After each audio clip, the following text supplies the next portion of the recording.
Hi friends, പുതിയ വീഡിയോയിലേക്ക് എല്ലാവർക്കും സ്വാഗതം. അപ്പോൾ നമുക്ക് ഹെൽസിങ്കിൽ 2 ദിവസമായിട്ട് നല്ല കിട്ടില്ല സ്നോ ആയിരുന്നു. അപ്പോൾ വൈകുന്നേരം ഒന്ന് നടക്കാൻ വേണ്ടി പുറത്തേക്ക് ഇറങ്ങിയതാണ്. അപ്പോൾ 2 ദിവസമായിട്ടുള്ള സ്നോയിൽ ഇവിടുത്തെ കുട്ടികൾ അവർ പൂന്ത് വിളയാടുന്നുണ്ട്. ഈ കാണുന്ന ഒരു ചെറിയ ട്രേ ഉണ്ട് പ്ലാസ്റ്റിക്കിൻ്റെ, അപ്പോൾ അതിലാണ് ഇവരിങ്ങനെ സ്ലൈഡ് ചെയ്യുന്നത്. അപ്പോൾ വീഡിയോ എടുക്കുന്നത് കണ്ടപ്പോഴത്തേക്ക് പിള്ളേർക്ക് ഭയങ്കര എൻജോയ്മെൻ്റായി.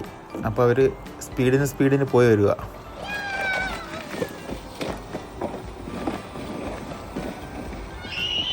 ഇച്ചിരി കട്ടിക്കും കൂടി മഞ്ഞാകുമ്പോഴത്തേക്ക് ഇവർക്ക് സ്ലൈഡ് തരാനായിട്ട് ഭയങ്കര ഈസിയാണ്, നല്ല സ്പീഡിന് പോവുകയും ചെയ്യും.